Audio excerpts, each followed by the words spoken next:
बहुत मज़ेदार पति पत्नी चुटकुला नाच गीत नकटा झूमर लेके आई हूँ।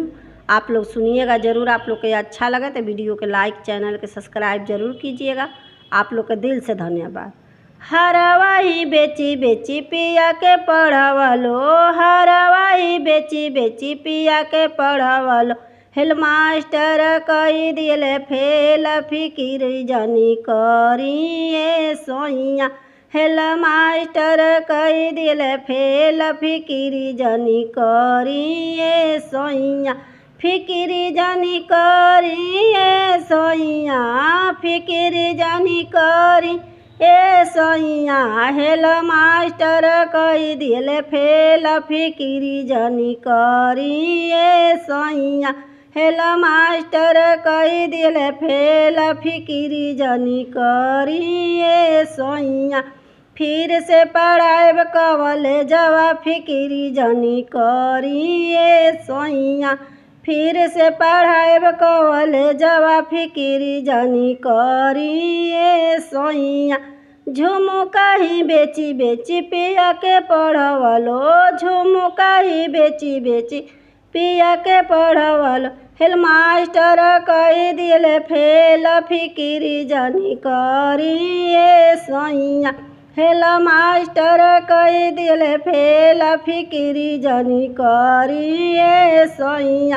फिकिरी जानी करिए सोइया, फिकिरी जानी करी ए सोइया। हेल मास्टर कई दिले फेल फिकिरी जानी करिए सोइया। हेल मास्टर कई दिले फेल फिकिरी जानी करिए सोइया। फिर से पढ़ाइब कॉलेजवा फिकिरी जानी करिए सोइया। फिर से पढ़ाइब कॉलेजवा फिकिरी जानी करिए सोइया। नथिया ही बेची बेची पिया के पढ़वलो, नथिया ही बेची बेची पिया के पढ़वलो। हेल मास्टर कई दिले फेल फिकिरी जानी करिए सोइया। हेल मास्टर कई दिले फेल फिकिरी जानी करिए सोइया।